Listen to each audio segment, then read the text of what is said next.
সেটা নবুয়ত শেষ হওয়ার সাথে মুজেজাও শেষ হয়ে গিয়েছে। মুসা আলাইহিস সালামের লাঠি যদি কোনো দরিয়া থেকে কোনো জায়গা থেকে আপনি বের করে আনেন, ওটা আর এখন জমিনে ফেললে কোনো মুজেজা দেখাইতে পারবে না। কিন্তু মুহাম্মদুর রাসূলুল্লাহ সাল্লাল্লাহু আলাইহি ওয়াসাল্লামকে যে মুজেজা দিয়েছেন, এই মুজেজার কোনো মরণ নাই। রাসূলুল্লাহ সাল্লাল্লাহু আলাইহি ওয়াসাল্লামের নবুয়তেরও কোনো মৃত্যু নাই। রাসূলুল্লাহ সাল্লাল্লাহু আলাইহি ওয়াসাল্লাম ইন্তেকাল করেছেন, কিন্তু তার নবুয়তের কোনো ইন্তেকাল নাই। কিয়ামতের আগের দিন যিনি ইন্তেকাল করবেন, কবরে যাবেন, তাকেও মুহাম্মদুর রাসূলুল্লাহ রাসালাতের উপরে প্রশ্ন করা হবে। আল্লাহর উপরে যেমন প্রশ্ন, ওমান রাব্বুকা, দ্বীনের উপরে প্রশ্ন হবে, রাসূলুল্লাহর উপরে প্রশ্ন হবে। মানে তার নবুয়ত চলতেছে, তার নবুয়ত চলবে। কিয়ামতের দিন কোরআন শরীফে আল্লাহ বলছেন একজন রসুল আল্লাহর সামনে খাড়া হবে, আর কাকেও আল্লাহ তাআলা রসুল বলেন না। ওয়াকাল আর রসুল ইয়া রব্বি ইন্না কওমি ইত্তাখাযু হাযাল কুরআনা মাহজুরা। কোরআন শরীফ আল্লাহ রসুলের হাতে থাকবে। কোরআন শরীফ এটার কোনো মরণ নাই। বাল হুয়া কুরআনুম মাজিদ ফি লাওহিম মাহফুজ। একটা কিতাবকে আল্লাহ তাআলা সংরক্ষণ করে রেখেছে। শুধু এই কিতাব সংরক্ষণ করে নাই, এই কিতাবের ভিতরে আল্লাহর তামাম ওহী সংরক্ষিত আছে। এর ভিতরে তৌরাত আছে, এর ভিতরে জবুর আছে, এর ভিতরে ইনজিল আছে, তামাম জবুর আউয়ালিন আছে। প্রত্যেকটা কথার উপরে হাজার হাজার কথা আছে। আমি এক একটা কথার শুধু শিরোনাম দিচ্ছি। আর আপনারা খুব বুদ্ধ মানুষ, আমি আশা করি। তো আমি আজ একটা আয়াতের উপরে কথা বলবো, যেটার মূল কথা হলো মুহাম্মদুর রাসূলুল্লাহ সাল্লাল্লাহু আলাইহি ওয়াসাল্লামের ইত্তেবা, আনুগত্য ছাড়া আল্লাহর জান্নাতে যাওয়ার কোনো পথ নাই, নাই, নাই এবং নাই, কোনো পথেই নেই।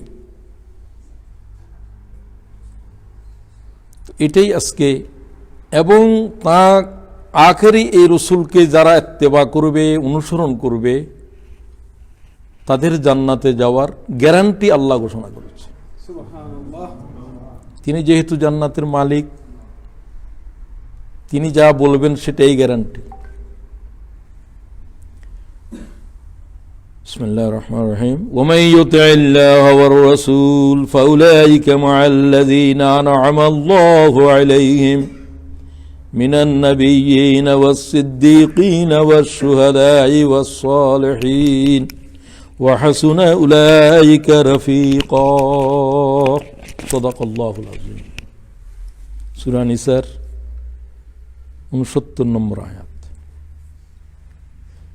প্রত্যেকটা শব্দের উপরে এক একটা মহাকাব্য আছে। কথা বলতে হবে 1 ঘন্টার ভিতর, এত মহাকাব্য আলোচনা করার সুযোগ নাই। কোরআন শরীফ এমন একটা কিতাব, এই কিতাবকে যদি পৃথিবীর কোনো জ্ঞানী মানুষ মুসলমানদের ভিতর না জেনে না পড়ে দুনিয়া থেকে চলে যায়, তার চাইতে হতভাগ্য কোনো মানব মুমিন আল্লাহর এই জমিনের উপরে নাই, ছিল না, আর হবেও না। একটা আয়াত বুঝলাম না, সূরা ফাতিহাটাও জানলাম না, আমি কবরে যাওয়ার সাহস করছি কেমনে? আমি বুঝতে পারছি না, বুঝতে পারছি না।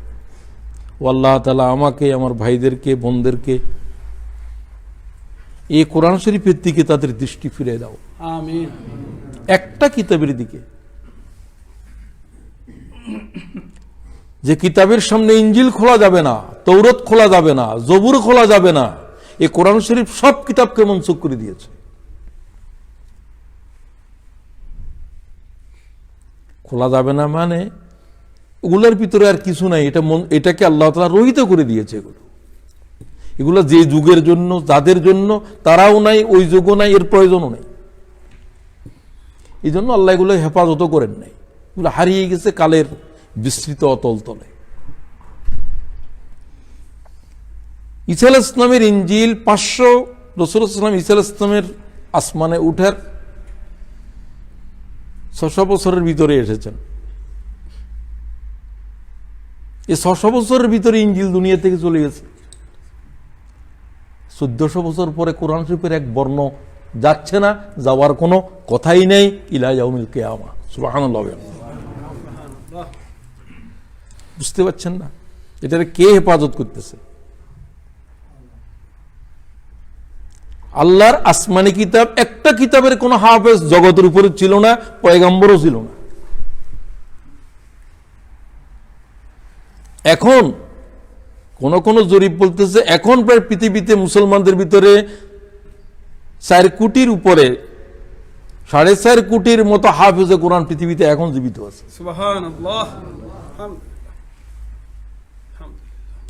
এরপরে বুঝে আসলো না যে এটা কি কিতাব। 1400 বছর পর্যন্ত একটা আয়াতের তাফসীর করে খতম করতে পারতেছে না, যেন এই কথার ভিতরে হাজার হাজার কথা এখনো লুকিয়ে আছে।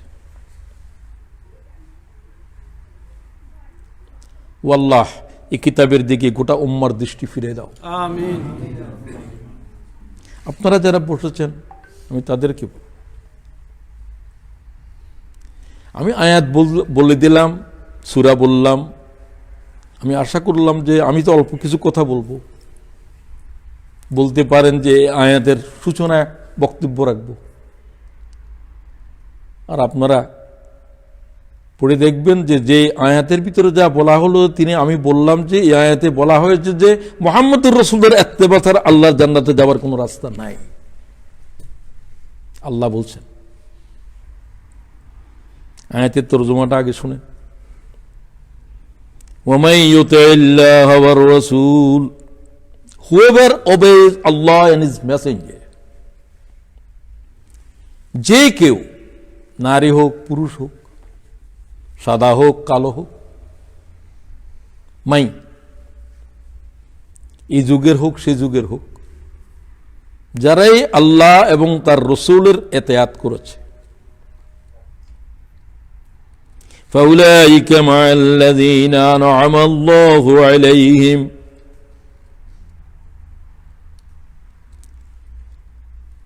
যারা যেই নারী পুরুষ যেই হোক আল্লাহ এবং রসুলের ইত্তেবা করেছে, ইতাআত করেছে।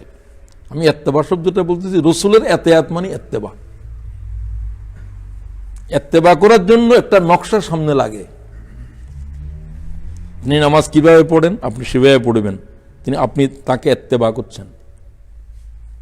আল্লাহ তাআলার কোনো ইত্তেবা নাই, আল্লাহ আমার সামনে নাই। আল্লাহ বলছে মুহাম্মদ যেভাবে কয় এটাই হলো যে আমার ইত্তেবা। সাল্লাল্লাহু আলাইহি ওয়াসাল্লাম। রাসূলুল্লাহ সাল্লাল্লাহু আলাইহি ওয়াসাল্লামের যদি নাম বলা হয় অথবা তিনি বলে রসুলকে বোঝানো হয়, ওই তিনির জন্য দরুদ শরীফ পড়া ওয়াজিব হয়ে যাবে। যতবার বলা হবে ততবার।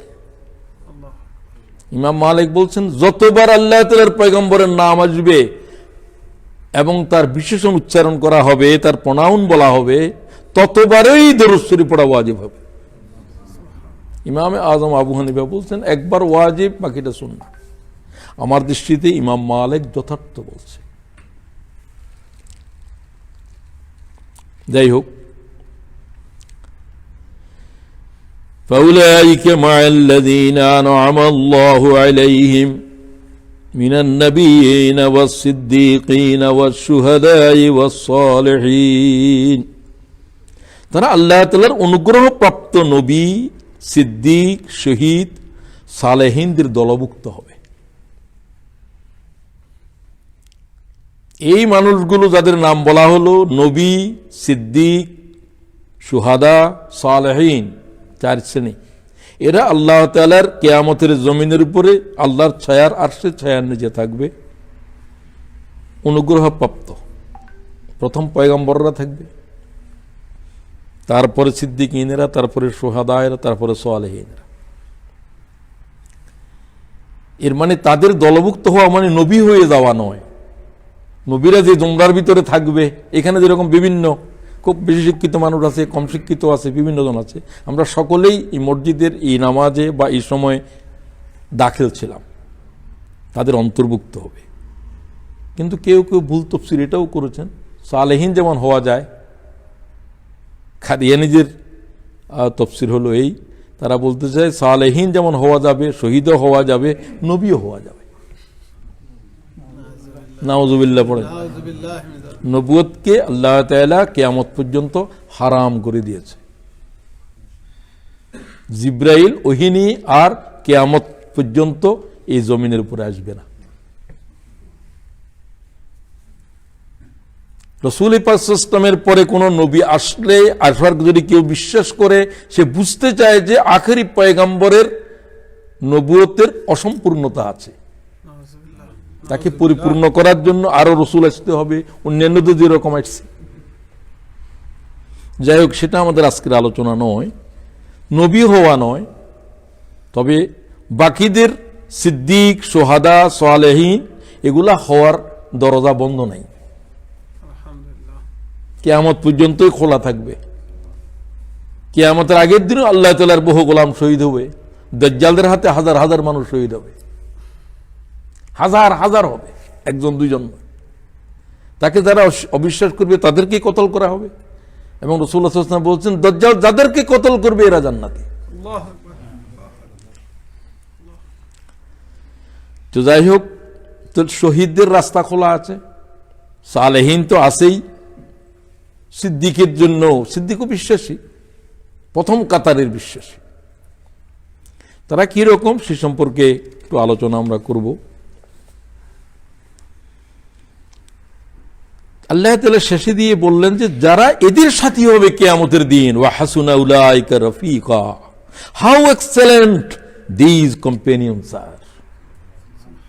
এদের সাথী হওয়াটা কি সৌভাগ্যের বিষয়। যারা আল্লাহর পয়গম্বরদের সাথে থাকবে, সিদ্দিকীনদের সাথে থাকবে, সালেহীনদের সাথে থাকবে এবং শহীদদের সাথে থাকবে। তো আসেন, প্রথমে আমি পয়গম্বরদের উপরে কয়েকটি কথা বলতে চাই, এই জন্য যে নবীদের সম্পর্কেও আমাদের কিছু কিছু ভুল ধারণা আছে। কেউ কেউ মনে করুন যে যেমন রাসূলুল্লাহ সাল্লাল্লাহু আলাইহি ওয়াসাল্লাম সম্পর্কে যে তাকে আল্লাহর বান্দা বলা যাবে না, তিনি নূরের তৈরি, আরো হাবি জাবি, তার কোনো ছায়া নাই,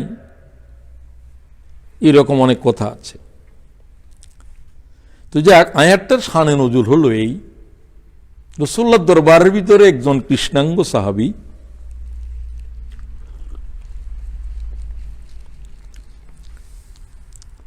কাঁদতেছিলেন। রাসূল সাল্লাল্লাহু আলাইহি ওয়াসাল্লাম তার দৃষ্টি পড়ল তার দিকে, খুব পরিচিত মানুষ না, তা প্রশ্ন করার জন্য কথা চাইলেন, তিনি কেঁদে উঠলেন। রাসূলুল্লাহ বললেন, তুমি কাঁদছো কেন, কি ব্যাপার? ইয়া রাসূলুল্লাহ, আমি আফ্রিকার একজন কৃতদাস, আমি আপনার দরবারে থাকি, আমি মুসলমান হয়েছি।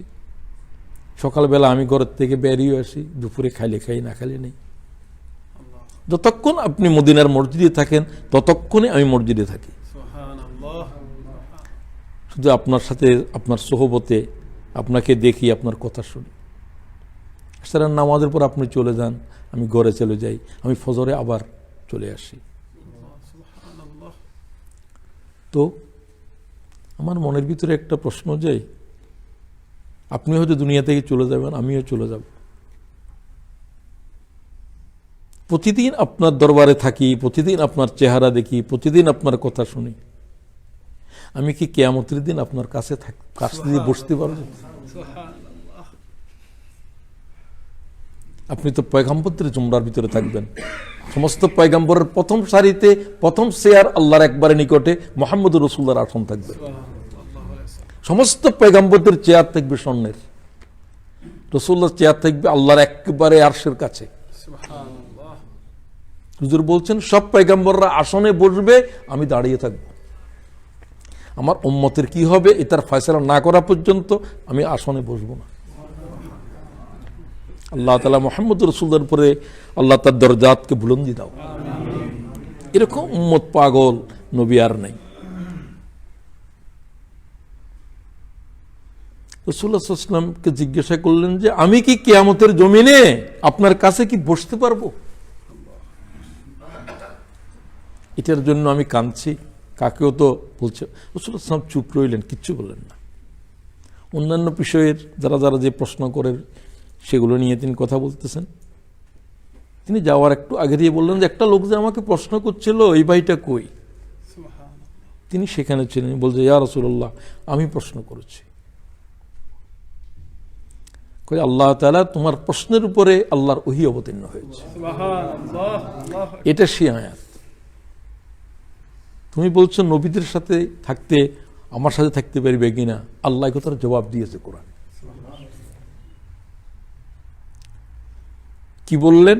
যারা আল্লাহ তাআলার পয়গম্বরকে আখিরি রাসূলকে যারা ইত্তেবা করবে, এখানে এক বচন, মুহাম্মদুর রাসূলুল্লাহ যখন এসে গিয়েছে তখন আর মুসা আলাইহিস সালামের ইত্তেবা, ঈসা আলাইহিস সালামের ইত্তেবা করলে কোনো উম্মতের আর কি হবে না, নাজাত হবে।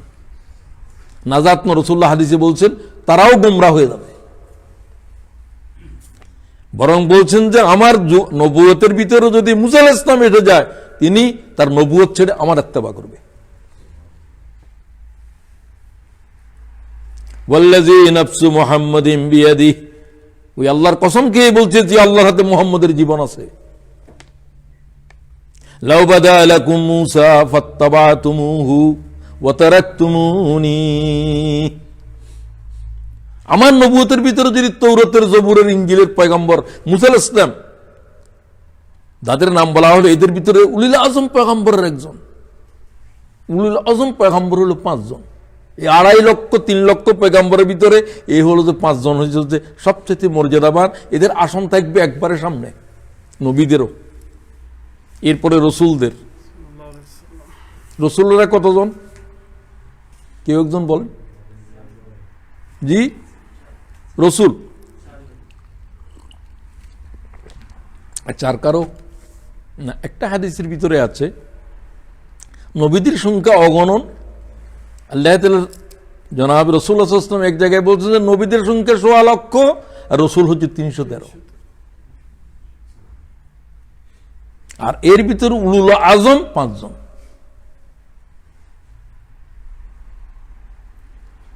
এক নূহ আলাইহিস সালাম, ইব্রাহিম আলাইহিস সালাম, আল্লাহর কোরআনে বলছে এগুলো। মুসা আলাইহিস সালাম, ঈসা, মুহাম্মদ সাল্লাল্লাহু আলাইহি ওয়াসাল্লাম। কয়জন হলো? 5 জন।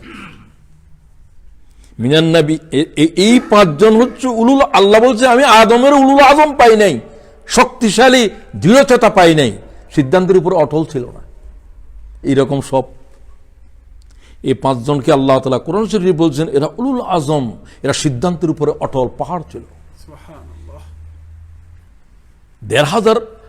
1000 বছর পর্যন্ত হায়াত পেয়েছেন, 950 বছর পর্যন্ত উম্মতের পাথর খেয়ে কি কোন কোন সময়ে নূহ আলাইহিস সালাম বেহুশ হয়ে যেতেন।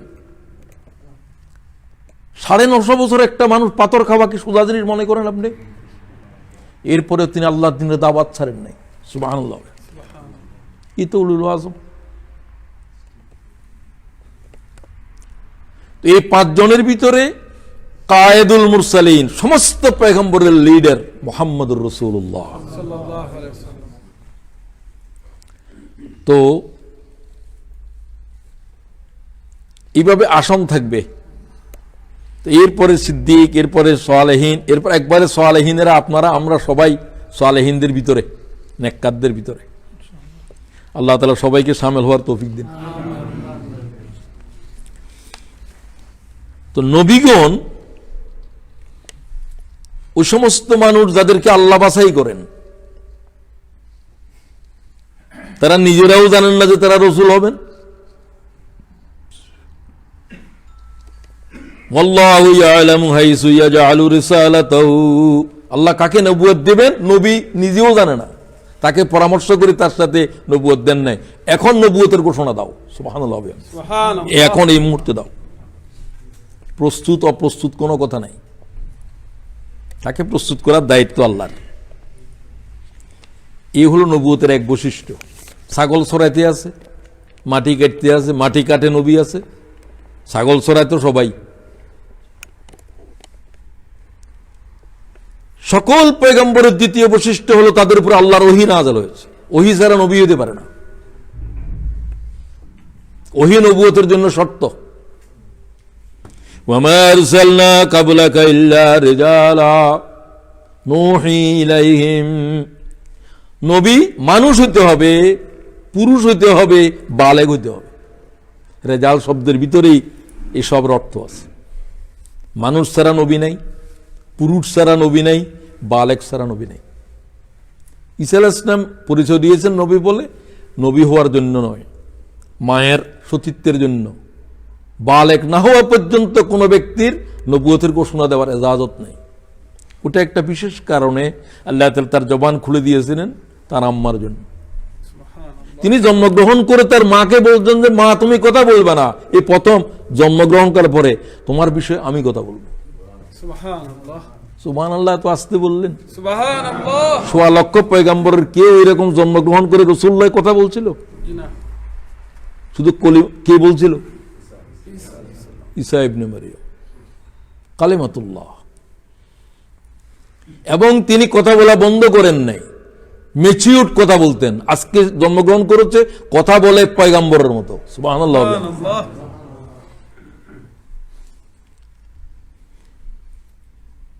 তিনি নবুয়তের ঘোষণা দেওয়া হয়। জাকারিয়া আলাইহিস সালাম নবী ছিলেন, বাইতুল মুকাদ্দাসের ইমামও ছিলেন, মরিয়মের খালুও ছিলেন, ঈসা আলাইহিস সালামের আম্মার। তার শরীয়তের ভিতরে রোজাদাররা কথা বলতে পারতেন না।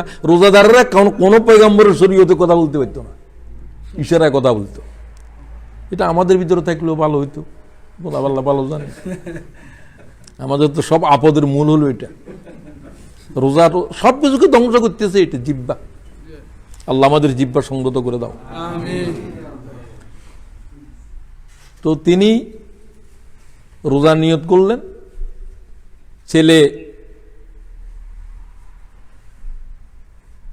তুমি ছেলে কোথার থেকে বলে, তোমার তো বিয়ে হয় নাই, তোমার আব্বা ভালো, তোমার আম্মা ভালো, তুমি মরিয়ম না? কয়ে আমি মরিয়ম। লোকরা ঘেরাও করে ফেললো, কয়ে ছেলেটারে জিজ্ঞাসা করো। ইশারা করলেন, মাহাদে সাবিয়া, দোলনার শিশু। বলছে কি কথা বলতে পারে? মায়ের স্তন চুষতেছিলেন। মায়ের কোলের থেকে জনতার দিকে ঈসা আলাইহিস সালাম তাকালো। সুবহানাল্লাহ, সুবহানাল্লাহ। ইন্নী আব্দুল্লাহ কথা শুরু করে দিল। আল্লাহ যে কথাগুলো কোরআন শরীফে বলছে সূরা মারইয়ামে, কথাগুলো কিরকম ম্যাচিউরড, যেগুলো আল্লাহ কোরআন শরীফে জিকির করতেছে। সুবহানাল্লাহ, সুবহানাল্লাহ। প্রথম পরিচয় দিল আব্দুল্লাহ, আমি আল্লাহর কি বান্দা, গোলাম, বান্দা। সব পয়গম্বর আল্লাহর গোলাম। আব্দুহু ওয়া রাসূলু, প্রথম কি আব্দু, তারপরে রসুল। আমরা রাসূলুল্লাহ সাল্লাল্লাহু আলাইহি ওয়াসাল্লামের পরিচয় এইভাবে দিই। আতানিয়াল কিতাব ওয়া জাআলানি নাবিয়্যা, আমার উপর ইনজিল কিতাব নাযিল হবে, আমি তোদের জন্য নবী হয়ে আসছি। আমার আম্মার সাথে কোনো অসদাচরণ করবি না। আমি নবী হওয়ার পরেও আল্লাহ তাআলা আমার আম্মার সাথে সদাচরণের নির্দেশ দিয়েছে আমাকে। সুবহানাল্লাহ। ওয়া বাররাম বিওয়ালিদাতি ওয়া লাম ইয়াজআলানি জাব্বারান শাকিয়্যা, আমি যেন আমার মায়ের সাথে সদাচরণ করি, ভালো ব্যবহার করি, আল্লাহ আমাকে ওহী করে দিয়েছে। জগতের ভিতরে 4 জন নারী হচ্ছে জগতের বাসা। কয়জন? 4 জন।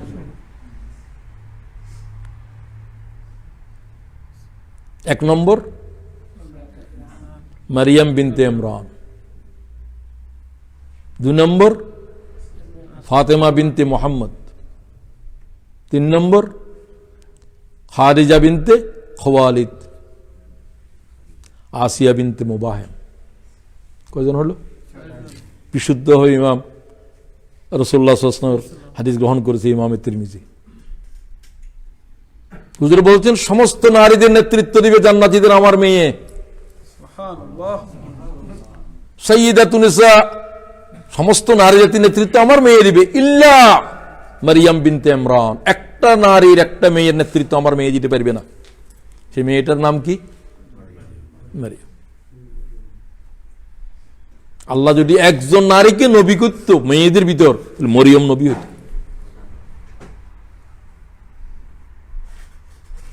কোন পয়গম্বরে পর্যন্ত দুনিয়া থেকে আল্লাহ তাআলা ডাইরেক্ট রিজিক খায় নাই, ডাইরেক্ট আল্লাহ প্রদত্ত রিজিক। জাকারিয়া আলাইহিস সালাম বলল যে তুমি এখন তোমার কাছে এগুলা কোত্থেকে আসে? এখন তো আঙ্গুরের মৌসুম নয়। আল্লাহু আকবার। তিনি বললেন আল্লাহ থেকে আসে। আল্লাহু আকবার। এটা সেই মেয়ে, পয়গম্বর তাজ্জুব হয়ে গেছে। এটা জগতের আর কারো কোনো ইতিহাস নেই।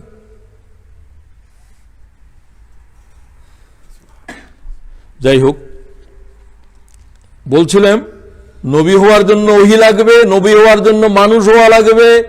মানুষ নয় যাকে বলতেছেন তিনি নবী নয়। বালেগ হওয়া লাগবে, পুরুষ হওয়া লাগবে। কোরআনের আয়াত, নূহি ইলাইহিম, তাদের প্রতি আমি ওহী নাযিল করেছি, ফাসআলু আহলায যিকরি ইন কুনতুম লা তা'লামুন। এই দুনিয়ার জাহেলেরা, তোদের জ্ঞান না থাকলে কোরআন শরীফের ইলম যার কাছে আছে তাকে জিজ্ঞাসা করো। আল্লাহ বলছে কোরআন। প্রত্যেক পয়গম্বরের সাথে নবুয়তের দলিল আছে, এক একজনের কাছে এক এক কিছু। যেমন ঈসা আলাইহিস সালামের এটা একটা না, অনেক কিছু দিয়েছেন আল্লাহ, তার ভিতরে এটা একটা। শিশু অবস্থায় তিনি কথা বলতেন যে কথাগুলো আল্লাহর কোরআন শরীফে আসার মতো যোগ্য।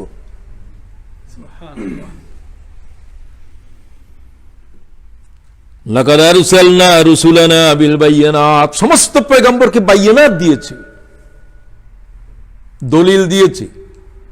মুসা আলাইহিস সালামের লাঠি, এটা মুসা আলাইহিস সালামের হাতে ছিল, কিন্তু মুজিজা হয়েছে নবুয়ত ঘোষণা যেদিন দিয়েছেন সেদিন। যাক, রাসূলুল্লাহ সাল্লাল্লাহু আলাইহি ওয়াসাল্লামের মুজিজা হলো জ্ঞান। তিনি হচ্ছেন জনমের উম্মি, একটা বর্ণ পড়েন না, বর্ণ শব্দ নয়, বাক্য নয়, বর্ণই পড়েন নাই। নবিয়াল উম্মিয়া, তাকে আল্লাহ তাআলা জ্ঞানের মুজিজা দিয়েছেন। এটা আর কাকেও দেন নাই। উল্লামতুল ইলমিল আউয়ালিন ওয়াল আখিরিন, আল্লাহ বলছে সৃষ্টি জগতের প্রথম থেকে সৃষ্টির শেষ পর্যন্ত तमाम উলুম, तमाम জ্ঞান মুহাম্মদের সিনায় ফুঁকে দিয়েছি। সুবহানাল্লাহ। আনা মদিনাতুল ইলম, আমি জ্ঞানের নগরী। উম্মি কয়, কখন কয়? নবুয়ত দেওয়ার পরে। নবুয়ত দেওয়ার আগে পর্যন্ত কিছুই জানেন না, কিছু বলেনও না। ওয়ামা তাদরি মাল কিতাব ওয়াল ঈমান, মুহাম্মদ তুমি জানতে না কিতাব কি, তুমি জানতে না ঈমান কি। এখন তো তুমি জানতে না, এখন তুমি কিতাবের ওস্তাদ।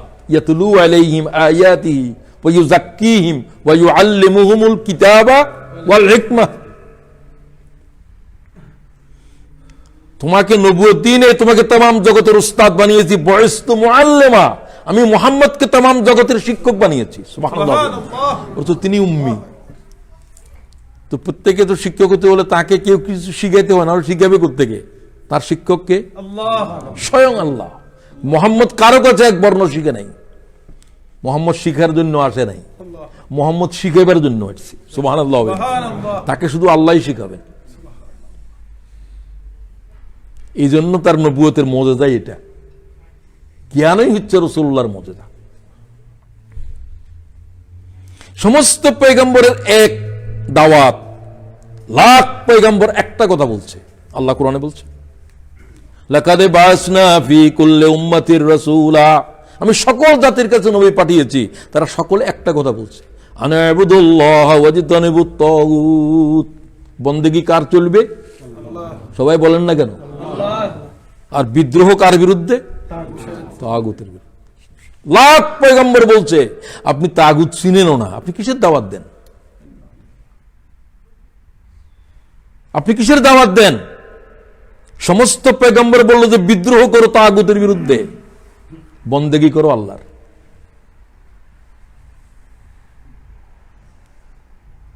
তাগুত আছে 5 রকম, এগুলো আমি বলতে পারবো না এখন।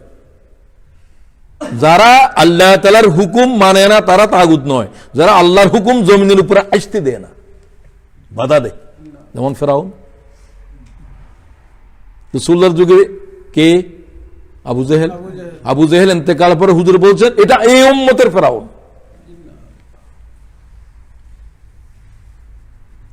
তো প্রত্যেক যুগে যুগে ফেরাউন আছে না নাই?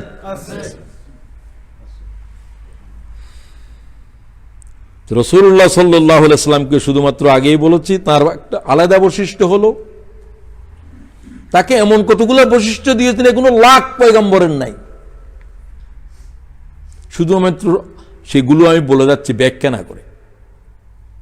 ইমাম মুসলিম এই হাদিস বিশুদ্ধ সনদে নিয়েছে, আবু হুরায়রা হাদিসের রাবী। ফুজ্জিলতু আলাল আমবিয়াই বিসিত্তিন, আমাকে আল্লাহ এমন 6টি বিষয়ে বিশেষত্ব দিয়েছে এগুলা কোনো লাখ পয়গম্বরকে দেয় নাই।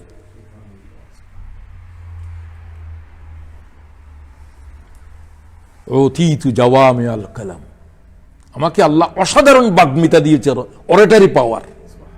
আল্লাহর কালামের পরে সবচাইতে কালামে মুহাম্মদ তামাম জগতের কালামের শ্রেষ্ঠ। সুবহানাল্লাহ। সেগুলো হাদিস তুলে তুলে কিছু বলা যেত, এখন সময় নেই। 1 নম্বর, অসাধারণ বাগ্মী। রাসূলুল্লাহর হজ্জাতুল বেদার বক্তব্য যদি আপনি শুনেন, পৃথিবীর ইতিহাসে কোনো মানব এই পর্যন্ত এই জাতের কোনো ভাষণ দিতে পারে নাই, কিয়ামত পর্যন্ত পারবে না। 1 ঘন্টা, 1.5 ঘন্টা বক্তব্য ছিল, 66টা বিষয়ের উপর আল্লাহর পয়গম্বর টাচ করেছে। আমি শব্দ শব্দ গুনছি। আমি আজীব বিষয়। এলেম করতে গিয়ে বল একটা গ্রামেটিক্যাল কোনো ভুল নাই, শব্দ চয়ন সবকিছুর ক্ষেত্রে এরকম অসাধারণ আল্লাহর কালামের পরে শুধু রাসূলুল্লাহর কথা। সুবহানাল্লাহ। এটা আল্লাহ তাআলা আমাকে দিয়েছেন। হাদিসের দরিয়ার ভিতরে একটা ভুল কথা, একটা ভুল তথ্য, একটা ভুল গ্রামেটিক্যালি কোনো ভুল, তিনি তো লেখাপড়া করেন নাই, তিনি গ্রামার কিভাবে জানেন, ইতিহাস কিভাবে জানেন? একটা ভুল আল্লাহর পয়গম্বরের तमाम হাদিসের দরিয়ায় নাই। সুবহানাল্লাহ। তিনি কার থেকে কথা বলেন? হাদিস যেগুলো বলেন সেগুলো আল্লাহ থেকে বলেন। জিব্রাইল ছাড়া বিদায় হাদিস বলে, আর জিব্রাইল যদি নিয়ে আসতেন কোরআন হয়ে যেত। আমায় ক্লিয়ার? তো সেখানে তো ভুল হইতে পারে না, সমস্ত হাদিস আল্লাহর ওহী। হুজুর বলছেন তোমরা দেখতেছো আমি মুহাম্মদ কথা বলছি, আমার জিহ্বা দিয়ে আল্লাহ কথা বলছে। কোরআনের আয়াত, মা ইয়ানতিকু আনিল হাওয়া ইন হুয়া ইল্লা ওয়াহায়ুন ইউহা। তোমরা দেখছো মুহাম্মদ কথা বলছে, মুহাম্মদ কথা বলতেছে না, মুহাম্মদের জিহ্বা দিয়ে আল্লাহ কথা বলতেছে। সুবহানাল্লাহ বললেন না? সুবহানাল্লাহ। এটা কোন নবীর জন্য বলছে আমার জানা নেই, কোন নবীর জন্য বলছে আমার জানা নাই, জন্য তাদের কোনো না কোনো মিস্টেকস আছে, অনিচ্ছাকৃত। রাসূলুল্লাহ সাল্লাল্লাহু আলাইহি ওয়াসাল্লামের অনিচ্ছাকৃত কোনো ত্রুটি পর্যন্ত নাই। আল্লাহু আকবার। আচ্ছা, তো যাই হোক, নবীদের বিষয়ে আর কথা বলছি না। তারা সকলেই ইন্তেকাল করবেন অথবা শহীদ হবেন, অনন্তকাল কেউ বেঁচে থাকবেন না। আল্লাহকে এরকম কোন নবী পাঠায়নি অনন্তকাল থাকবে। লা ইয়াকুলুত তাআম, তারা কোনো খেতে হয় না, এরকম কোন নবী আমি পাঠাই নাই। তারা মানুষ, তাদের সুখ দুঃখ আছে, সংসার আছে। সব পয়গম্বররা বিবাহিত, ছেলে মেয়ে আছে। শুধু ঈসা আলাইহিস সালাম বিয়ে করেন নাই, আবার আসবেন দুনিয়ার উপরে, আবার বিয়ে করবেন, 40 বছর দুনিয়ার উপর রাজত্ব করবেন। 1 ইঞ্চি জমি খালি থাকবে না, ঈসা আলাইহিস সালামের রাজত্ব থাকবে না। একজন মানব থাকবে না তার রাজত্বের ভিতরে, তিনি ঈমান আনবে না। তিনি রাসূলুল্লাহ সাল্লাল্লাহু আলাইহি ওয়াসাল্লামের উম্মত হবেন। তিনি নবী ছিলেন। তিনি যেদিন আসবেন পৃথিবীতে, সেই দিন তিনি প্রথম নামাজ পড়বেন ইমাম মাহাদির পিছনে। মেহাদি তাকে যখন পরিচয় দিবেন, আমি ঈসা ইবনে মারিয়াম, আমার জন্য তোমরা সিঁড়ি নিয়ে আসো। সিরিয়ার 7 গম্বুজ মসজিদের সিঁড়ির ওয়ালা, মানে একবার সাদা গম্বুজওয়ালা মসজিদ, ওখানে তিনি নামবেন। ঈসা আলাইহিস সালাম দাজ্জালকে মোকাবেলা করার জন্যই আসবেন। এর আগে ইমাম মাহাদি পর্যন্ত দাজ্জালের অত্যাচার মোকাবেলা করতে না পেরে তিনি হতাশ অবস্থায় ঈসা আলাইহিস সালামের অপেক্ষা করবেন। আসরের নামাজের সময় নামে বলবেন যে এই করো, সিঁড়ি দিয়ে আমার নাম। 7 তবক আসমানের তো নামে গেলেন যে সিঁড়ি লাগলো না, ওখানে তো নামছে সিঁড়ি লাগবো। এখন দুনিয়ার হালতের ভিতরে আছে। সিঁড়ি নামানো হবে, ঈসা আলাইহিস সালাম নেমে আসবেন, তার দিকে তাকালে মনে হবে গোসল করে আসছেন, আর চুলের থেকে যেন পানি ঝরতেছে মুক্তার মতো। সুবহানাল্লাহ হুজুর বলছেন আমি যখন ঈসাকে আসমানে দেখেছি একই অবস্থা দেখেছি, সুবহানাল্লাহ হাদিস শরীফে আছে। এটা উনার একটা মোজাজাতের ভিতরে। ঈসা আলাইহিস সালাম দেখলে মনে হয় যেন উনার মাথার থেকে যেন এই পানি ঝরতেছে, আসলে কিছুই ঝরতেছে না। আচ্ছা, যাই হোক, তো এবারে আসেন মান নবিয়্যিন ওয়াস সিদ্দিকিন, এবং আল্লাহ তাআলার পয়গম্বরের ইত্তেবাকারীরা থাকবে সিদ্দিকিনদের সাথে।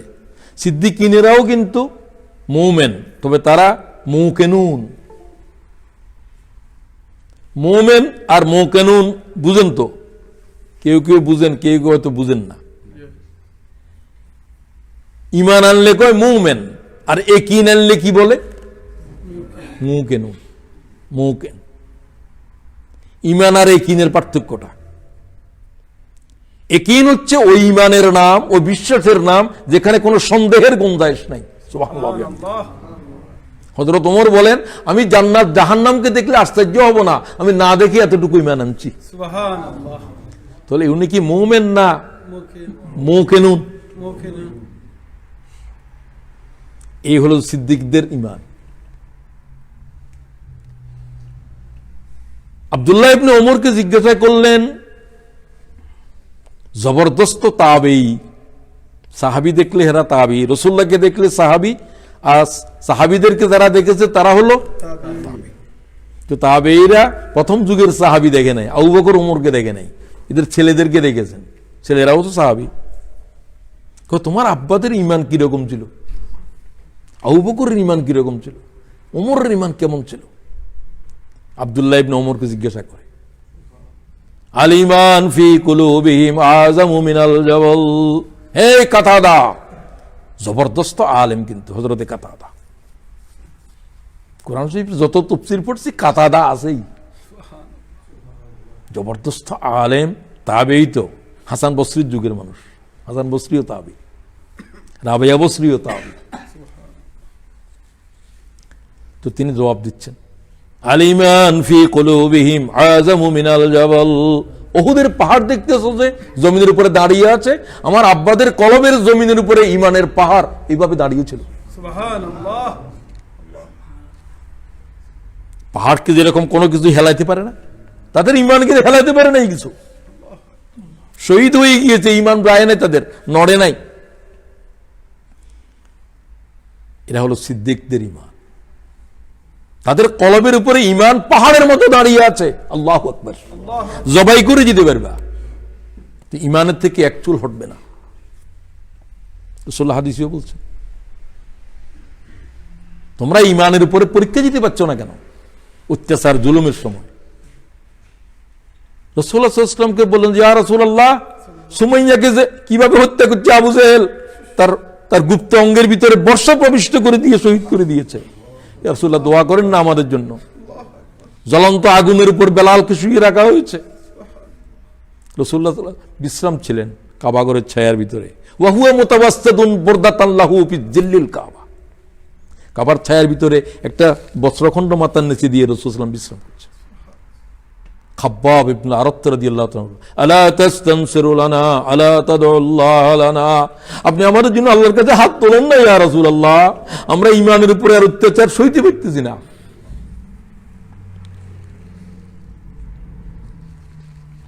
সমস্ত অত্যাচারের কারণ কি? আমল না ঈমান? ঈমান। আল্লাহ বলছেন, ওয়ামা নাকামু মিনহুম ইল্লা আন ইউমিনু ইল্লা বিল্লাহিল আজিজিল হামিদ। আমার বান্দারা কোনো অপরাধ করে নাই যাদেরকে শহীদ করা হচ্ছে, এরা শুধু আজিজুল হামিদ আল্লাহর জাতের উপর ঈমান আনছে। সুবহানাল্লাহ। আমি আল্লাহ বলছি, আর কোনো অপরাধ নাই। তোমরা যেগুলা বলতেছো এগুলা কোনো কথা নয়, এই কারণ সেই কারণ নয়, ঈমানই কারণ। রাসূলুল্লাহ বসে গেলেন, হে খাব্বাব এরকম করছো কেন? قال كان الرجل في من قبلكم يحفر له في الارض رواه البخاري। রাওয়াহুল বুখারী বললে আর চিন্তা করতে হবে না, আসাহুল কুতুব বাদা কিতাবিল্লাহ ওয়া সহিহুল বুখারী। সুবহানাল্লাহ। আসমানের নিচে জমিনের পিঠের পরে এত বিশুদ্ধ কিতাব আল্লাহর কোরআনের পরে আর একটাও নাই।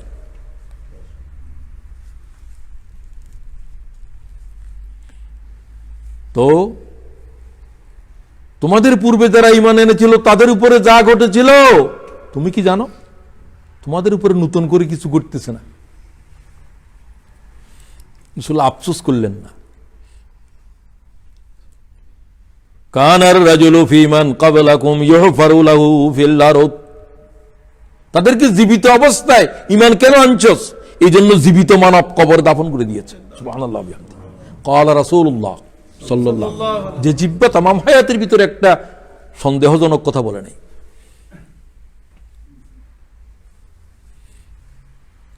ফায়ুজাউ বিল মিনশার ফায়ুজাউ আলা রাসিহি ফায়ুশাক্কু বিসনাইন। আরো লম্বা আছে, আমি শুধু এই কথাটা বলার জন্য। একিন কি রকম জিনিস, সিদ্দিকিন কারা, তাদের মাথার উপরে করাত রেখে বলছে ঈমান কি ছাড়বে? ছাড়বো না। ছাড়বে না? জীবন্ত মানুষের উপরে করাত টানা শুরু হয়েছে। বিসনাইন, দ্বিখণ্ডিত হয়ে গিয়েছে। ওয়ামা ইয়াসুদ্দুহু যালিকা আন দীনি, রাসূলুল্লাহ বলেন সাল্লাল্লাহু, এরা দ্বিখণ্ডিত হয়ে গেছে, লাশ, এদের কলিজা থেকে ঈমান বের করা যায় নাই। সুবহানাল্লাহ। এটা কি সাধারণ ঈমান না কঠিন? এই ঈমানটা হলো সিদ্দিকিনদের ঈমান। শুধু একটা উদাহরণ দিয়ে এই প্রসঙ্গ শেষ করতে চাই। এই দরজায় যাওয়া খুব কঠিন, নবীদের পরে সিদ্দিকিনদের, শহীদদের উপরে। সুল্লাতুম মিনাল আউয়ালিন ওয়া কালিলুম মিনাল আখিরিন। এইরকম মানুষ কোরআন শরীফ বলতেছে যে আগের যুগে বেশি থাকবে সাহাবীদের ভিতরে, পরবর্তী যুগে এরকম লোক খুব কম থাকবে। কম থাকবে মানে সাহাবায়ে কেরামদের বেশিরভাগই সিদ্দিকিনদের ভিতরে। রাসূলুল্লাহ সাল্লাল্লাহু আলাইহি ওয়াসাল্লাম মেরাজে গেলেন, মানব ইতিহাসে এর চাইতে ভয়ঙ্কর আর কোন ঘটনা আছে? কথা বলেন না কেন? কোন নবীর জীবনে ঘটে নাই, রাসূলের জীবনে ঘটে নাই, ঘটে নাই, ঘটবে না, ঘটা সম্ভব নয়। শুধু মুহাম্মদুর রাসূলুল্লাহ সাল্লাল্লাহু আলাইহি ওয়াসাল্লামের জীবনে ঘটেছে। সুবহানাল্লাযী আসরা বিআবদিহি, আমি আমার বান্দাকে নিয়ে এলাম রাতের কিয়দংশে। লাইলাম মিনাল লাইলাম, আল্লাইল নয়, লাইলান, রাতের কিয়দংশ, পার্ট অফ নাইট। হুজুর পাক সাল্লাল্লাহু আলাইহি ওয়াসাল্লাম ঘুমের ভিতর, তিনি জানেন না যে আজকে মেরাজ হবে, ঘুমের ভিতরে ছিলেন। সেই দিন তিনি হাতিমের ভিতরে ঘুমাচ্ছিলেন টায়ার্ড হয়ে।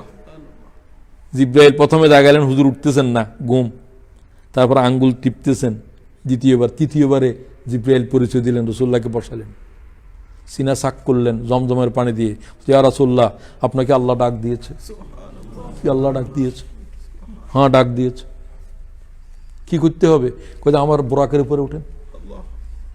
এই তিনি নিজেও জানেন না, কোনো প্রস্তুতি নেই, কিছু নেই। প্রস্তুতি যা আছে তো আল্লাহ, জিব্রাইল বারাক, বারকের যদি বারক মানে হলো যে বিদ্যুৎ, বারকুন মানে বিদ্যুতের গতি। এটা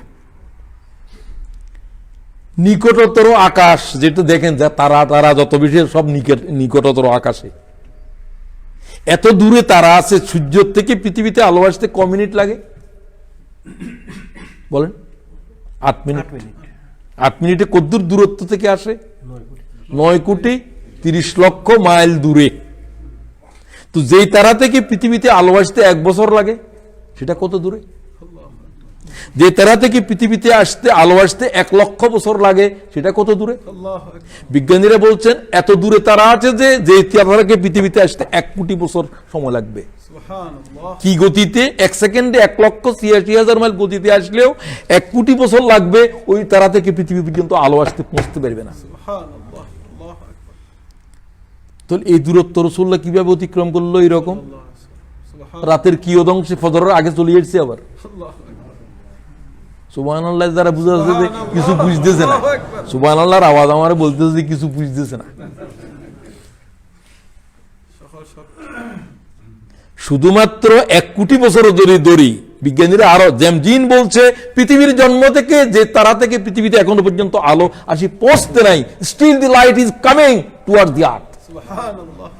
কত দূরে! তো এই দূরত্ব কি করে অতিক্রম করলো? এটা তো প্রথম আকাশ, প্রথম জমিন থেকে প্রথম আকাশ যতটুকু মোটা, এই লক্ষ কোটি কোটি কোটি কোটি আলোকবর্ষ মোটা, এতটুকু। এরপরে সাবা সামাওয়াত, ওটার থেকে দ্বিতীয় আসমান দূরত্ব, এবং দ্বিতীয় আসমান থেকে প্রথম আসমান, দ্বিতীয় আসমান এত বড় যে একটা মহাজগতের ভিতরে যদি বা মহাপ্রান্তরের ভিতরে, মরুভূমির ভিতরে একটা আংটি ফেললে, আংটিটা যেরকম, দ্বিতীয় আকাশ প্রথম আকাশটাকে মনে হবে যেন এটা দ্বিতীয় আকাশের কাছে আংটি মাত্র। সুবহানাল্লাহ। আরো জোরে সুবহানাল্লাহ কও। সুবহানাল্লাহ। তো 7 আসমান, আরো 7 তবক আসমানের উপরে দরিয়া, আল্লাহু আকবার।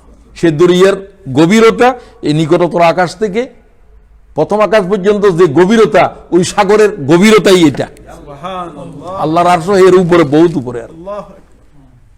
সব দরিয়ার উপরে চলে। কথা কি বুঝা যায়নি? জি জি বুঝলাম। তো এটা যদি আপনি চিন্তা করেন, এটা অসম্ভব, রসুলের পাকের পক্ষে যাওয়া অসম্ভব, কিন্তু আল্লাহ যদি নিয়ে যায় তাহলে কি অসম্ভব না সম্ভব? সম্ভব। আল্লাহ বলে আমি নিয়ে আসলাম, সুবহানাল্লাহ। আল্লাহর বাহন পাঠিয়ে দিয়েছে, জিব্রাইলের সাথে আছে। সুবহানাল্লাহ। জিব্রাইলের 600 পাকা আকাশ থেকে জমিনে আসতে জিব্রাইলের কোনো সময় লাগে না। সুবহানাল্লাহ বিহামদি। সুবহানাল্লাহ। এই ফেরেশতা এটাকে আল্লাহ বলছে আমার মালায়েকাদের ভিতরে সবচেয়ে শক্তিশালী হলো জিব্রাইল। সুবহানাল্লাহ। একে সবাই ভয় করে, সবার লিডার এটা। আমি কি কথা বলতেছিলাম ভুলে গেছেন মেরাজে যারা না? হ্যাঁ, মেরাজের সম্পর্কে। তো হুজুর পাক ফজরের নামাজের পরে কাফেররা সব মক্কা যুগত বেশিরভাগ কাফের, তারাও কাবাগর সকালবেলা তোয়াফ করতে আসে, যারা তারা তাদের মতো করে। রাসূলুল্লাহ সাল্লাল্লাহু আলাইহি ওয়াসাল্লাম কিন্তু মেরাজের ঘটনা বর্ণনা করে দিল কাফেরদের সামনে। হুজুরের কেউ কেউ উম্মে হানি বলছেন, হুজুরের চাচাতো বোন, তুমি এই ঘটনা বলিও না কাকে, তোমার পাগল টাগল বলি। তারা একবারে তারা কয় না, এটা তো আমার জীবনে ঘটছে, এটা আমি বলবো না কেন, এটা তো কোনো মিথ্যা কোনো ঘটনা নয়। কয় তুমি বাইতুল মুকাদ্দাসে গেছো, সেখান থেকে এগুলো কি আমরাও তো বুঝতেছি না। কয় তোমরা বুঝবে কত, তোমাদেরকে কি আল্লাহ নিজে নাকি? আল্লাহু আকবার। আল্লাহু আল্লাহ যারেন নিজে, তার জন্যও না সহজ। সবাই তো এইভাবে হাসলো এবং তাকে কৌতুক করলো। মোহাম্মদ তো আগে মনে করছিলাম মাথা ঠিক আছে, আব্দুল্লাহ ছেলে, এখন কি দেখতেছি মাথা নষ্ট। মাথা ঠিক নেই, মাথা নষ্ট হয়ে গেছে। আল্লাহু কয় সবাই বলছে চলো মোহাম্মদের আসল ভক্ত হলো কে? আকবার। আবু বকরকে একটু জিনিসটা শুনাই যে আগে তো যা বলছে, এখন যা কয় এর উপরে কি তুমি আর ইমান আছে কিনা তোমার, তুমি চিন্তা করো। সবাই আবু বকরের বাড়িতে সিদ্দিক বুঝানোর জন্য এই কথাটা বলছে। আল্লাহু আকবার। আবু বকর সিদ্দিক শুধু জিজ্ঞাসা করলেন যে মুহাম্মদুর রাসূলুল্লাহ বলছে কিনা সেটা বলো। কয় যে না বললে আসছি নাকি, বলছে তো এরকম এরকম হয়েছে। আমি তো এখনো শুনি নাই, তার থেকে তোমাদের থেকে শুনতেছি। লাউ কালা মুহাম্মদ আসমাউ তাহাতানা ওয়াল আরদু ফাওকানা লা সাদাকা মুহাম্মদ। সুবহানাল্লাহ। সুবহানাল্লাহ, আরো জোরে কও। সুবহানাল্লাহ। আবু বকর জবাব দিল কি, যদি মুহাম্মদ সাল্লাল্লাহু আলাইহি ওয়াসাল্লাম বলে, তোমরা যে মুহাম্মদের কথা বলতেছো এখানে কোনো আমি শুনিও না এখনো মুহাম্মদের কাছ থেকে, তোমরা বলতেছো যে মুহাম্মদ সাল্লাল্লাহু আলাইহি ওয়াসাল্লাম বলছে। মুহাম্মদ সাল্লাল্লাহু আলাইহি ওয়াসাল্লাম যদি বলে যে না আমি দেখতেছি যে আকাশটা পায়ের নিচে আর জমিনটা মাথার উপরে উঠে গেছে, আমার চোখ দেখতেছে যে না আকাশ উপরে জমিন নিচে, মুহাম্মদ উল্টা বলতেছে, আল্লাহর কসম যদি মুহাম্মদে বলে আমার চোখ সত্য নয়, মুহাম্মদ সত্য। সুবহানাল্লাহ। এই মুহাম্মদের উপরে এই ঈমানের নাম কি ঈমান? সিদ্দিকীদের ঈমান। ওয়াল্লাহি ঈমান বকশিশ করো। আমিন। আল্লাহুম্মা এই ঈমানের, এই ঈমানদার লোক পয়গম্বরের পরে থাকবে আসন। সমস্ত দুনিয়ার সিদ্দিকীনদের নেতা হলো কে? আবু বকর সিদ্দিক। আল্লাহ তাআলা আমাদের ঈমানের ভিতরে এই কঠিন, যে কোনো অবস্থাতে ঈমান নড়বে না। পয়গম্বরের কথা হয়তো আমার বুঝে আসলো না, তো আবু বকর তো বুঝাই দিল। এইরকম জীবন্ত আসমান নিচে জমিনটা উপরে আমি দেখতেছি, আল্লাহর কসম মুহাম্মদ যদি বলে আসমান উপরে নয়, আসমান নিচে, এটা জমিন এখন উপরে উঠে গেছে, আমার চোখ দেখতেছে না, আমি বলতেছি যে আল্লাহর কসম মোহাম্মদ সত্য বলতেছে। এরকম ইমানে পৌঁছানো খুব কঠিন বিষয়, কঠিন বিষয় বিদায় তো এর মর্যাদাও বেশি।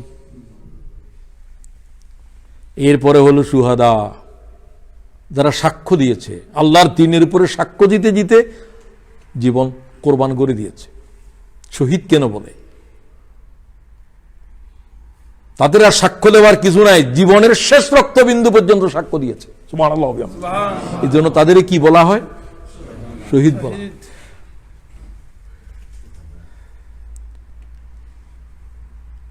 রাসূলুল্লাহ সাল্লাল্লাহু আলাইহি ওয়াসাল্লামকে জিজ্ঞাসা করলেন, হুজুর সর্বোৎকৃষ্ট জিহাদ কি রকম? আইয়ুল জিহাদ আফজাল ইয়া রাসূলুল্লাহ? সাল্লাল্লাহু আলাইহি ওয়াসাল্লাম ক্বালা আন উকরা জাওয়াদুহু ওয়া উহরিকু দামুহু। ওই মুজাহিদ জিহাদের হক আদায় করে দিয়েছে যার সামান পড়ে আছে, যার রক্ত জমিনে লাল করে দিয়েছে। আল্লাহু আকবার। ঠিক জীবিত আছে না শহীদ হয়ে গেছে? শহীদ। এ শাহাদাতের হক আদায় করে দিয়েছে। তার তো আর জীবন নাই যে আর সাক্ষ্য দিবে, তার রক্ত বইয়ে দিয়েছে, তার জীবনের শেষ নিঃশ্বাস আল্লাহ দ্বীনের উপরে শেষ করেছে। এই ব্যক্তি হলো সর্বোৎকৃষ্ট শহীদ। সুবহানাল্লাহ। সুবহানাল্লাহ। প্রিয় ভাইয়েরা, ইয়া আইয়ুহাল্লাযীনা আমানু কুনু কাওয়ামিনা বিল কিসতি শুহাদা লিল্লাহ। হার্ভার্ড ইউনিভার্সিটির ল ফ্যাকাল্টিতে আজ এই আয়াত লেখা আছে, আমি ইউটিউবে দেখলাম। আয়াত এটা সূরা নিসার ল ফ্যাকাল্টি, এটা ল আইনের একটা বিচারের জন্য কি দরকার? সাক্ষী দরকার, শাহাদাত দরকার। সাক্ষী দিতে গিয়ে মানুষ ভুল সাক্ষ্য দেয়, মিথ্যা সাক্ষ্য দেয়। সত্য সাক্ষ্য কি রকম? কোরআন শরীফের আয়াত খুঁজে দিয়েছে ওখানে। ইয়া আইয়ুহাল্লাযীনা আমানু কুনু কাওয়ামিনা বিল কিসতি শুহাদা লিল্লাহ ওয়ালাউ আলা আনফুসিকুম আওয়াল ওয়ালিদাইনি ওয়াল আকরাবিন। সত্যের সাক্ষ্য দেওয়ার জন্য যে তোমার জান চলে যায়, তো জান, আল্লাহ কয় তোমার জানের থেকে সত্য বড়। সুবহানাল্লাহ। তোমার আব্বা আম্মা যদি শহীদ হয়ে যায়, তোমার পিতা মাতার চাইতে হক বড়। সুবহানাল্লাহ। সুবহানাল্লাহ। আমরা কি বুঝেছি? আমরা কি শাহাদাত দিচ্ছি? আল্লাহ। আমার জীবন কিসের সাক্ষ্য দেয়? আমার জবান কিসের সাক্ষ্য দেয়? আমার আমল কিসের সাক্ষ্য দেয়? সত্যের সাক্ষ্য না মিথ্যার সাক্ষ্য? আপনি চিন্তা করেন শাহাদাত কারে কয়? সুতরাং যারা আল্লাহর রাস্তার উপরে জীবন দিল এরকম, তাদেরকে আল্লাহ কিয়ামতের দিন কোনো হিসাব নেবে না, তারা রক্তক্ষরিত অবস্থায় আল্লাহর সামনে হাজির হবে। সুবহানাল্লাহ। শুধু একটা গুনাহ মাফ হবে না, নামাজের কোনো সওয়াল নাই, রোজার কোনো সওয়াল নাই, কোনটা মাফ হবে না? ইল্লাদ্দাইন। ইল্লাদ্দাইন, ঋণ মাফ হবে না। আর জন্য তো টাকা পাইতো, ওগুলা না দেওয়ার আগে শহীদ হয়ে গেছো, শহীদ দিতে পারবা, কিন্তু ওর হক আদায় করতে হবে। হয়তো আওলাদেরা জিতে হবে, না হলে তোমার জান্নাত লটকানো থাকবে। শহীদ হওয়ার পরেও ইউগফারু লিশ-শাহীদ, ইমাম মুসলিম হাদিস করছে, ইউগফারু লিশ-শাহীদ কুল্লু যামবিন ইল্লাদ-দাইন। আল্লাহ তাআলা এই ঋণ থেকে আমাদেরকে দূরে রাখো, আমিন। কি জাতের ভয়ঙ্কর জিনিস! রাসূলুল্লাহ সাল্লাল্লাহু আলাইহি ওয়াসাল্লাম জানাজা গিয়ে প্রথম কি বলতেন? এই ব্যক্তির কি আছে কিনা? ঋণ আছে। ঋণ আছে। রাসূল কয় তোমরা জানাজা পড়ো। একটা ঋণগ্রস্ত ব্যক্তির জানাজা আল্লাহ রাসূল পড়ে নাই। চিন্তা করেছেন আপনি? এক সাহাবী বলল, ইয়া রাসূলুল্লাহ, এই আমার আত্মীয়, আপনি জানাজা না পড়ে চলে গেলে এর কি হবে? ওর ঋণের দায়িত্ব আমি নিলাম। রাসূলকে তুমি নিয়েছো? নিয়েছি। হুজুর বলেন, যে দায়িত্ব নিবে ঋণ তাকে পরিশোধ করতে হবে। রাসূল জানাজা পড়ালেন সাল্লাল্লাহু আলাইহি সাল্লাম। তাহলে তাদের কোনো হিসাব নাই, নামাজের রোজার কোনো কিছুর হিসাবই হবে না। তাদের মাথার উপরে তাজ থাকবে যে গোটা কিয়ামতের চমকাতে থাকবে। আল্লাহু আকবার। লোকেরা বলবে এটা কি নবী? কই না, এরা শহীদ। সুবহানাল্লাহ। তাদের তাজ এটা এত দামি যে আল্লাহ রাসূল বলছেন যে তামাম পৃথিবী একটা শহীদের মাথার তাজের দাম দিতে পারবে না। সুবহানাল্লাহ। এই শাহাদাত রাসূলুল্লাহ চেয়েছে আল্লাহর কাছে, সাহাবীরা চেয়েছেন, হযরত ওমর চেয়েছেন, আল্লাহুম্মা আরযুকনি শাহাদাতান ফি সাবিলিল্লাহ ওয়া ফি বিলাদি রাসূলিল্লাহ। ও আল্লাহ, ওমর রে তোমার রাস্তার উপরে শহীদ করো, মদিনা শরীফে শহীদ করো, সুবহানাল্লাহ ওয়া বিহামদি, রাসূলুল্লাহর নগরীতে করো। সব দোয়া কবুল হয়েছে। নামাজরত অবস্থাতে, ফজরের নামাজরত অবস্থাতেই হযরত ওমর শহীদ হয়েছেন। রাসূলুল্লাহর মসজিদে নববীতে ইমামতি অবস্থাতেই। এরপরে আরো কিছুক্ষণ ছিলেন, সে সাথে সাথে ইন্তেকাল করেন নাই। আবু লুলু একজন অগ্নি পূজক, সে হযরত ওমরের পেটের ভিতরে ছুরি চালা দিয়েছেন। অনেক ঘটনা। শাহাদাত আল্লাহ রসুলে চাচ্ছে। লাওয়াদাতু আন্নী আগযু ফি সাবিলিল্লাহি ফাউকতাল সুম্মা আগযু ফাউকতাল সুম্মা আগযু ফাউকতাল। আল্লাহর কসম, আমার হৃদয়ে কিছু চায় না, শুধু একটা জিনিস চায়, আমি আল্লাহর রাস্তায় জিহাদ করতে করতে শহীদ হয়ে যাই, আবার জীবিত হই, আবার যুদ্ধ করি, আবার শহীদ হই, আবার জীবিত হই। সুবহানাল্লাহ। সুবহানাল্লাহ। উম্মতের কলিজার ভিতরে কোনোদিন আল্লাহ রাস্তার উপরে জীবন দেওয়ার কোনো মানসিকতা আসলো না। রাসূলুল্লাহ সাল্লাল্লাহু আলাইহি ওয়াসাল্লাম কি বলেন? মান সাআলাল্লাহু তাআলা শাহাদাতান বিসিদকিন বাল্লাগাহুল্লাহু মানাজিলাশ শুহাদা ওয়া ইম্মা তাআলা ফিরাশি। বিশুদ্ধ সনদে ইমাম মুসলিম হাদিস নিচ্ছেন। আমার উম্মতের ভিতরে কেউ যদি শহীদ হতে চায়, কিন্তু শহীদ হয় নাই, চেয়েছে, যথার্থভাবে চেয়েছে, সে যদি বিছানায় ইন্তেকাল করে তাকে শহীদ বলে উঠানো হবে। সুবহানাল্লাহ। এবং তাকে শহীদদের যে মর্যাদা, এক মর্যাদা হলো শহীদদের কফিন পর্যন্ত মাটি স্পর্শ করবে না। পয়গম্বরদের দেহ মাটির উপরে হারাম, শহীদদের দেহ মাটির উপরে হারাম। অনেক সময় দেখা যায় যে আল্লাহ রাস্তায় শহীদ হয় নাই। আমি এরকম একজন লোকের জানাজা পড়া ইয়েতে দেখছিলাম, দরিয়ে ভাঙ্গিয়ে যাচ্ছিল সন্দীপের। সে একজন ভালো মানুষ ছিল, কিন্তু শহীদ হয় নাই। একেবারে তার কফিনের কাপড় পর্যন্ত আছে এরকম, উঠে পরে কিছুই হয় নাই। তো আমাকে জিজ্ঞাসা করলো, মহিল ভাই এটা কি? আমি বললাম এটা কিছু না, তাকে আল্লাহ সে হুকমি শহীদ। শহীদ ছাড়া কারো লাশ জীবিত থাকার কথা নেই, কেউ থাকবে না। কারা থাকবে? শহীদদের দেহের উপরে মাটি হারাম, পয়গম্বরদের দেহের উপরে মাটি হারাম, আর কারো উপরে হারাম নাই, আমার জানা নেই। তো শহীদ দুই রকম, হাকিকি, হুকমি, কিন্তু মর্যাদা দুজনকে দেয়া হবে। ওরা বেশি পাবে, এরা কম পাবে। হাকিকি হলো যারা আল্লাহ রাস্তার উপর রক্ত দিয়েছে, আর হুকমিরা সাত রকম। এগুলো আলোচনা করার সময় নেই আমার।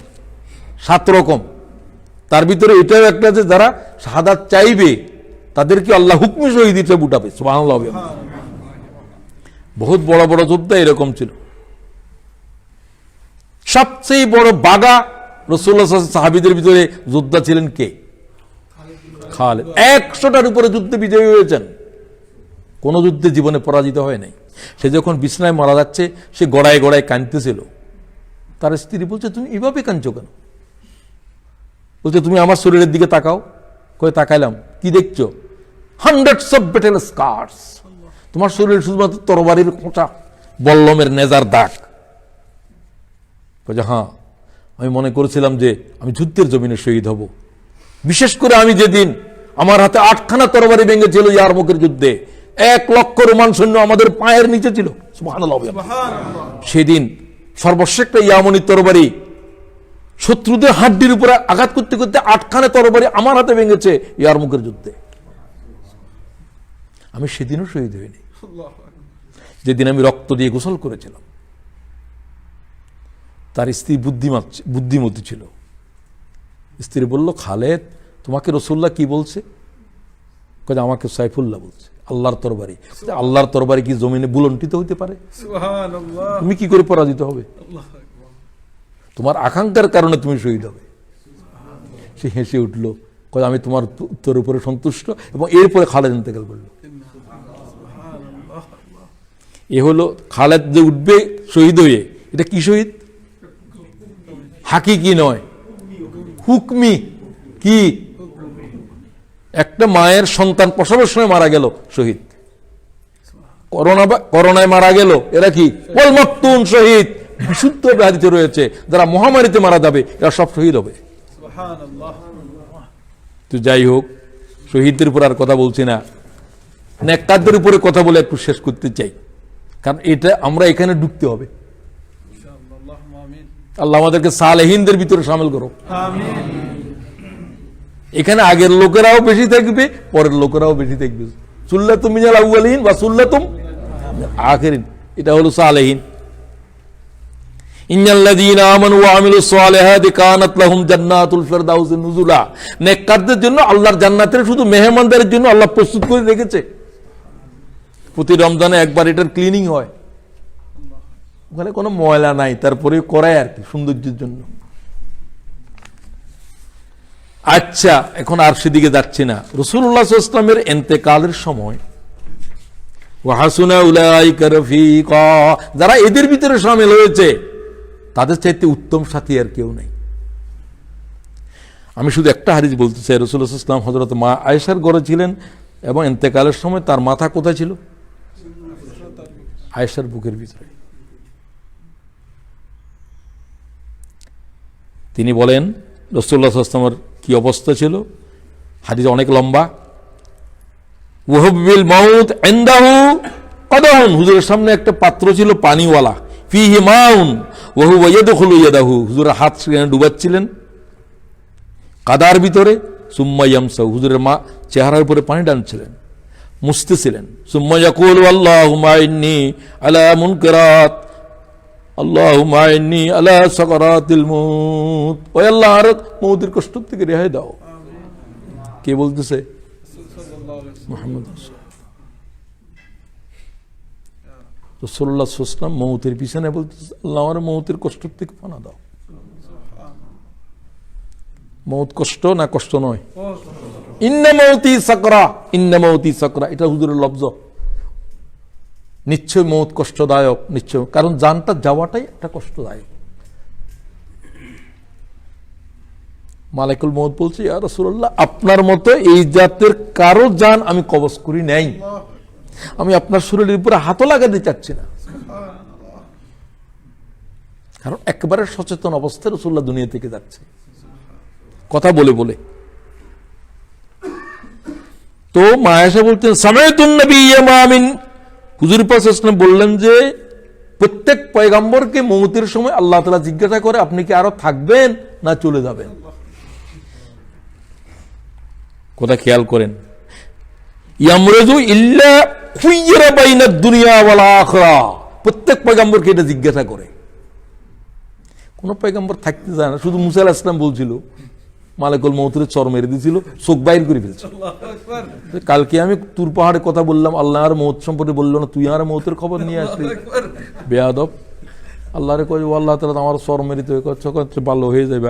তারা জিজ্ঞাসা করো, একটা বাচ্চা নিয়ে যাও, গরু নিয়ে, বলে যে আপনাকে এটা একটা হাত দিতে বলছে আল্লাহ, এখানে হাতের নিচে যত পশম তত বছর আপনি থাকেন। এরপরে আবার মউত। তো কয়ে তাহলে এখনই জান কবজ করো, আল্লাহর কাছে চলে যাই। তো আমি তো সেটাই বলছিলাম, তো তুমি আগে ভাগে বলতে, তো মানুষ একটু মেজাজি ছিলেন, আর কোন নবীরা এরকম হয় নাই।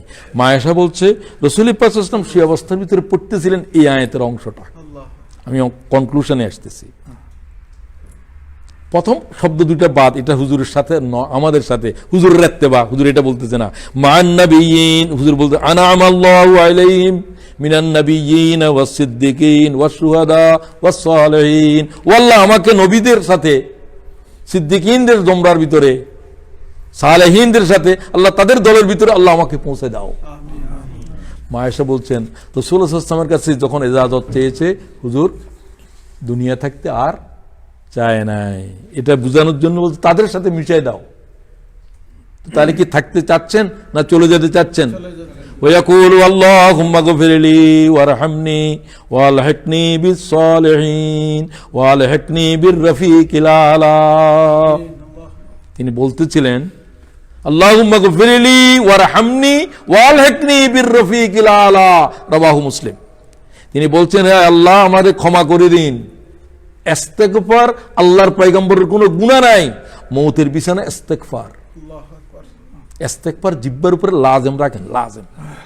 আল্লাহ তৌফিক দাও। ওয়ারহামনি, ও আল্লাহ তাআলা রহম করো। ওয়ালহিকনি বির রফিকিল আলা, রফিকুল আলা হচ্ছে আল্লাহ। ও আল্লাহ তোমার কাছে আমার পৌঁছায় দাও। এরপরে কি বলতেছিলেন? ওয়ায়াকুল, তিনি আরো বলছিলেন আসসালাত আসসালাত ওয়া মা মালাকাত আইমানুকুম, হে উম্মতেরা, আল্লাহর সবচেয়ে জবরদস্ত, সবচেয়ে গুরুত্বপূর্ণ হুকুম নামাজ, নামাজ, নামাজ। মায়েশা বলছেন সে অবস্থার ভিতরে ওয়া মা মালাকাত আইমানুকুম, তোমরা তোমাদের গোলামদের বিষয়ে আল্লাহরে ভয় করো, গোলামদের বিষয়ে আল্লাহরে ভয় করো, তাদের অধিকারের বিষয়, বাটার চাকর অথবা তোমার অধীনস্থ। খুব খেয়াল করেন, ওয়ামাই ইউতিইল্লাহ ওয়ার রাসূল ফাউলাইকা মাআল্লাযীনা আনআমা আল্লাহু আলাইহিম মিনান নাবিয়্যিন ওয়াস-সিদ্দীকিন ওয়াশ-শুহাদা'i ওয়াস-সালিহিন ওয়া হাসুনা উলাইকা রাফীকা। ওই আয়াতের অংশ পড়ে পড়ে আল্লাহ তাআলার পয়গম্বর একেবারে শেষ শব্দ বলছিলেন। তিনি বলেন, যেটা তিনবার বলছেন, তিনবার বলছেন, এরপরে আল্লাহ তাআলার পয়গম্বরের রূহ কবজ হয়ে গিয়েছে। সেখানেও তিনি বললেন আল্লাহ তাআলার কাছে তিনি চাচ্ছেন যেটা আমাদের চাওয়া উচিত, ক্ষমা চাচ্ছিলেন, ও আল্লাহ তাআলা আমাকে মাফ করে দাও, ও আল্লাহ তাআলা আমার প্রতি রহম করো, ইন্নাস সালাতা কানাত আলাল মুমিনিনা কিতাব। এরপরে আর আল্লাহ তাআলা বালির রফিকিল আলা, ও আল্লাহ তাআলা তুমি আমার বন্ধু, তোমার কাছে আমাকে পৌঁছায় দাও। আল্লাহুম্মা গফিরলি ওয়ারহামনি ওয়ালহিকনি বির রফিকিল আলা। এটা তিনবার বলার পরে মায়েশা বলছে রাসূলুল্লাহ সাল্লাল্লাহু আলাইহি ওয়াসাল্লামের আওয়াজ আর শোনা যায় নাই। ইন্না লিল্লাহি।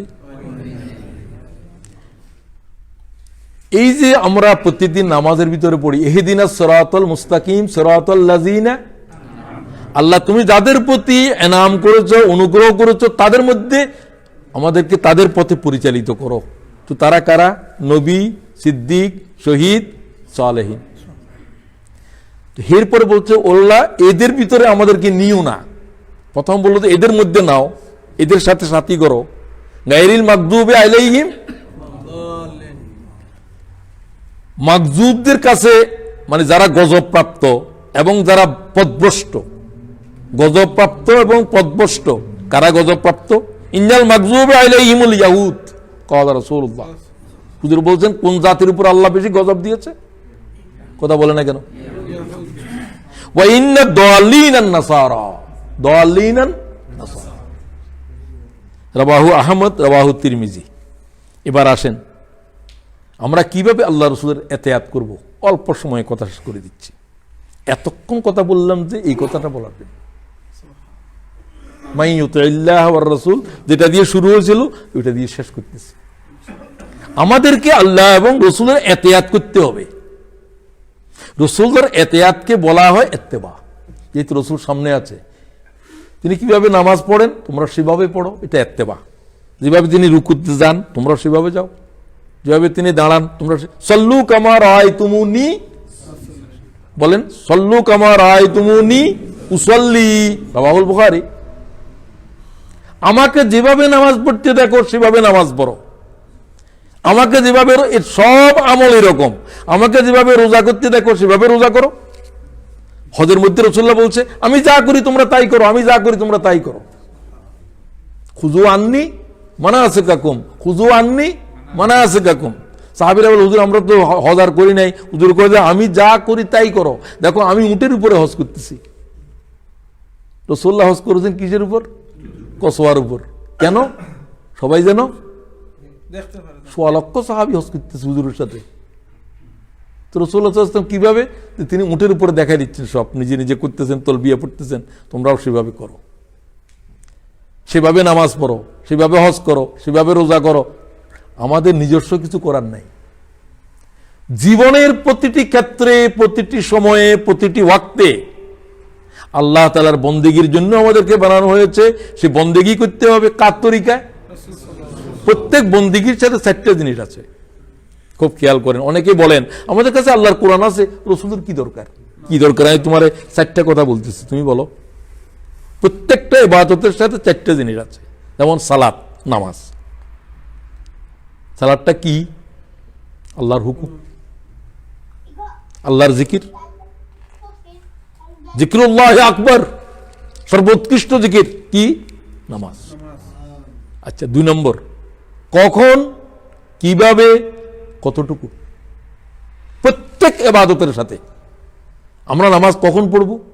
ফজর এতক্ষণ পড়বে, আর জোহর এখন পড়বে, মাগরিব এই সময়, ওটা এই সময়, কখন? কোরআন শরীফ এরকম বর্ণিত নাই। রসুল আছে, আল্লাহ তাআলা বলছেন যে মুহাম্মদ সাল্লাল্লাহু আলাইহি ওয়াসাল্লাম যা বলে তাই করো, মা আতাকুমুর রাসূল ফাখুযুহু ওয়া মা নাহাকুম আনহু ফান্তাহু। তাহলে কি? রসুলকে জিজ্ঞাসা করো। কখন? রসুলকে জিজ্ঞাসা করো। তিনি যে নিজে আমল করেছেন, ফজরটা কোন সময় বলেছেন? জিব্রাইল রসুল পাককে প্রত্যেক নামাজের শুরু, প্রত্যেক নামাজের শেষ দেখা দিছে। এই থেকে শুরু, এর মধ্যে শেষ। 2 নম্বর। 3 নম্বর কি? কিভাবে সালাদটা কিভাবে পড়বো? সল্লু কামা রাআইতুমুনি উসাল্লি, আমি যেভাবে আদায় করি সেভাবে আদায় করো। কতটুকু? ফজরের 2, জোহরের 4, আসরের 4, ফরজগুলা, মাগরিবে 3, এশারে 2, কয় ওয়াক্ত? 17 ওয়াক্ত। হ্যাঁ, 17 রাকাত। কয় রাকাত? 5 ওয়াক্ত। কয় রাকাত? 17 রাকাত ফরজ, 12 রাকাত সুন্নাহ। ঠিক আছে তো? 12 রাকাত সুন্নতে মুআক্কাদা গুলা বলছে, আর এগুলা সুন্নতে জায়েদার নফল কয়। ফজরে 2, জোহরে 6, মাগরিবে 2, এশারে 2, 12। প্রত্যেকটা ইবাদত আল্লাহর পয়গম্বরকে ছাড়া। ছাগলের যাকাত কি? কোরআন শরীফ থেকে বাইর করো। স্বর্ণের যাকাত, রূপার যাকাত, কোনটার কি রকম? কোরআন শরীফে এইরকম আছে? কত পরিমাণ, কত পার্সেন্ট, এগুলো আছে। প্রত্যেকটা ইবাদতের জন্য কি আল্লাহর রসুল লাগবে না লাগবে না? তাহলে রসুলকে ইত্তেবা মানে সেটা। রসুল নিজে করেছেন, এই জন্য ইত্তেবা। তিনি যেভাবে পা রেখেছেন, যেভাবে দাঁড়িয়েছেন, হাত যতটুকু তুলেছেন, যেখানে বেঁধেছেন, এগুলো ইত্তেবা। আমাকে হুবহু সেটা অনুসরণ করা। যুদ্ধে যেভাবে সৈন্য পরিচালনা করেছেন, কি আয়াত পড়ে যুদ্ধ শুরু করেছেন, শত্রুর সাথে কি আচরণ করেছেন, তারা হত্যা যারা হয়ে গেছে তাদের সাথে কি আচরণ করেছেন, আমাকে তাই করতে হবে। জীবনের প্রতিটি ক্ষেত্রে স্ত্রীর সাথে কি আচরণ করেছেন, কিভাবে করেছেন, প্রতিবেশীর সাথে কি করেছেন, জীবনের প্রতিটি ক্ষেত্রে আল্লাহ তাআলার পয়গম্বরকে ইত্তেবা করা, এটা কি নফল না ফরজ? এটা কি ফরজ বলছে? আমি আর এটাকে বলতে চাচ্ছি না। রাসূলুল্লাহ সাল্লাল্লাহু আলাইহি ওয়াসাল্লামকে ইত্তেবা করার জন্য আল্লাহ তাআলা 3টা শর্ত দিয়েছে। এটা বলে শেষ করতে চাই। ইত্তেবা তো আমিও করি, আপনিও করেন, সবাই সুন্নি।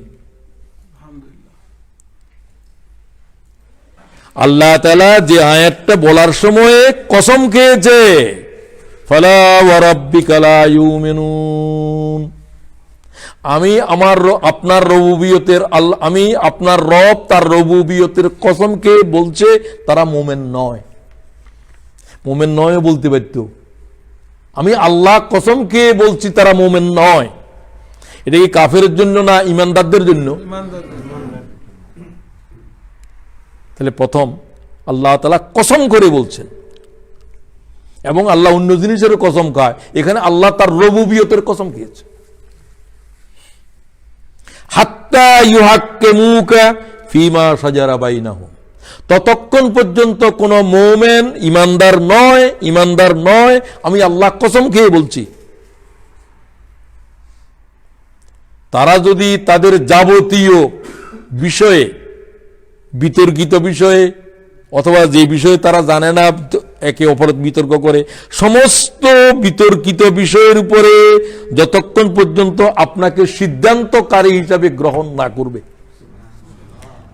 আমার উপরে এখন এটা বিতর্ক, এটা কোন একটা বিষয়ের উপরে আমরা কিভাবে করব, এটার জন্য কারে বিচারক মানতে হবে? আল্লাহর রসুলকে জিজ্ঞাসা করো, তিনি কি সিদ্ধান্ত দেন। ইউহাক্কিমুকা, হাকিম বানাবে আপনাকে, ততক্ষণ তারা মুমিন নয়। 1 নম্বর। কে বললেন? এমনি বললেন না, কসম কে বললেন? এই আয়াতটা মনে রাখবেন। সূরা নিসা 36 নম্বর আয়াত পড়তেছি আমি। সূরা নিসা 36 নম্বর আয়াত পড়তেছি আমি। ফালা ওয়া রাব্বিকা লা ইউমিনুনা হাত্তা ইউহাক্কিমুকা ফীমা শাজারা বাইনাহুম সুম্মা লা ইয়াজিদু ফি আনফুসিহিম হারাজা। সিদ্ধান্ত মানার জন্য আপনারা হাকিম বানাইছে, কিন্তু আপনার সিদ্ধান্ত মানে না। এরকম আছে কি না? সালিশ মানে তালগাছ তার, এ কি সালিশ মানা হলো না? আল্লাহ তাআলা জানে ভালো করে বান্দার খাসলত কি। আপনার সিদ্ধান্ত মেনে নিতে হবে অকুণ্ঠ চিত্তে, কোনো আওয়াজ না দিয়া।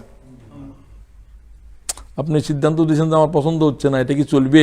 তো এই ব্যক্তিও মোমেন নয়, এই কথা বলতেছে, অকুণ্ঠ চিত্তে মেনে নিচ্ছে না।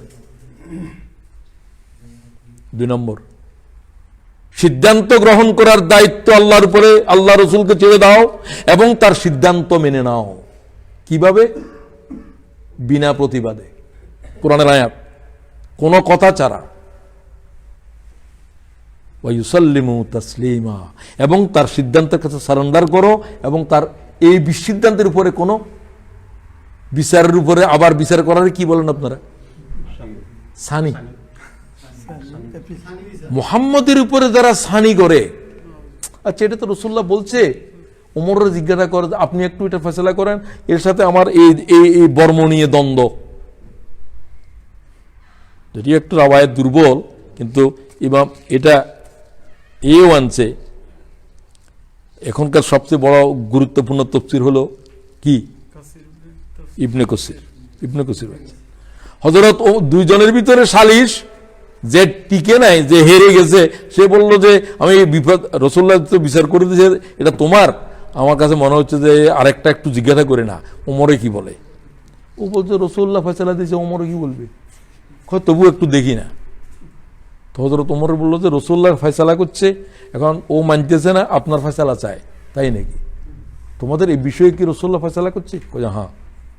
তো কয় আপনি যদি আরেকটু দেখতেন হুজুর, মনে হয় এত ব্যস্ততার ভিতর আমি কথা বুঝাইতে পারি নাই। কয় তাই নাকি, তুমি বসো। হযরত ওমর তরবারি আনলেন, গর্দানেরে ফেলে দিয়ে বললেন যে রাসূলুল্লাহর উপরে যারা বিচার চায় তাদের বিচার এভাবে হবে। সকলে বলল যে হায় হায়, মুসলমান কতল করে ফেলছে, রাসূলুল্লাহ পর্যন্ত এর জন্য আপত্তি করছেন। আয়াতটা নাযিল হয়েছে এরপরে।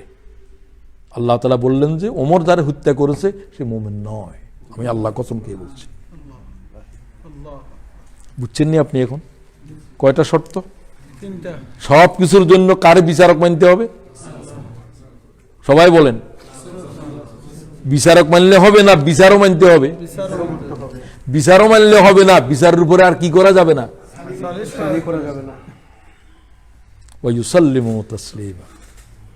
আল্লাহ তাআলা মুহাম্মদুর রাসূলুল্লাহ সাল্লাল্লাহু আলাইহি ওয়াসাল্লামের সিরাতের মধ্যে সবচেয়ে গুরুত্বপূর্ণ বিষয় হলো আল্লাহর পয়গম্বরের জিন্দেগির ইত্তেবা করা, এবং এই 3 মানদণ্ডে। এখন দেখেন কম্বলের ভিতরে কিছু থাকে কিনা, কোনো আস্থা আছে কিনা, আমরা প্রথম মানদণ্ডে আছি কিনা, তারপরে দ্বিতীয়, তারপরে তৃতীয়। কথাটা কে বলছেন? আল্লাহ।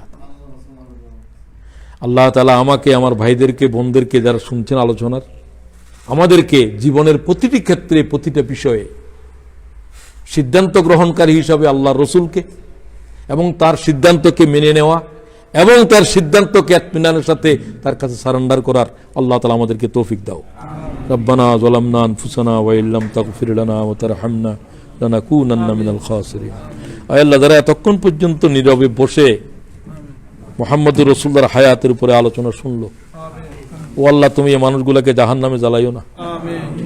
আল্লাহ তাআলা আমাদেরকে আল্লাহ পয়গম্বরের ইত্তেবাকারীদের ভিতরে শামিল করো। ও আল্লাহ তাআলা আমাদেরকে মওত পর্যন্ত রাসূলুল্লাহ সাল্লাল্লাহু আলাইহি ওয়াসাল্লামের উপরে এই ঈমানের সাথে আল্লাহ হায়াত বসর করার তৌফিক দাও। রব্বানা আলাইকা তাওয়াক্কালনা ওয়া ইলাইকা আনাবনা ওয়া ইলাইকাল মাসির বিরহমাতিকা ইয়া আরহামার রাহিমিন।